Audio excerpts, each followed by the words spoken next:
দেখুন, যদি আপনার মনে সর্বদাই কিছু না কিছু টেনশন, চিন্তা লেগেই রয়েছে, সর্বদা মানসিক উদ্বেগ লেগে রয়েছে আপনার। ছোট, ছোট কথায়, ছোট, ছোট বিষয়ে ভীষণ মানসিক উদ্বেগ হয়। আপনি একটুতেই ভীষণ চিন্তিত হয়ে পড়েন। দেখা যাচ্ছে কারণটা মানে খুব একটা বড় নয়, খুব সহজ। কিন্তু আপনি সেই বিষয়টা নিয়ে ভীষণ উদ্বেগগ্রস্ত হয়ে যান।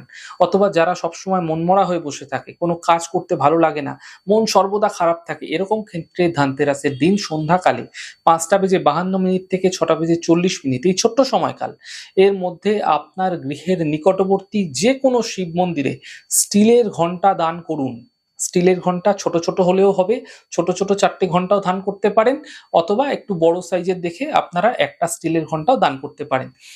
একটা জিনিস মাথায় রাখবেন, ঘন্টাটা যেন অন্য কোনো ধাতুর না হয়। অর্থাৎ আ য যেন যে ধাতু বললাম অর্থাৎ স্টিলেরই যেন হয়। ছোট, ছোট ঘন্টি হলেও চলবে।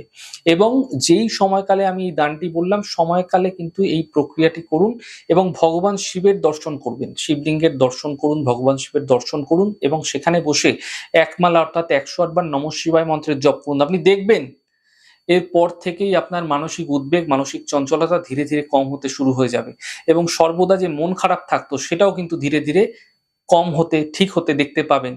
তাই যে সময় বললাম সেই সময় করুন, আপনাদের ক্ষেত্রে ফায়দা মিলতে আপনারা দ্রুত দেখতে পাবেন।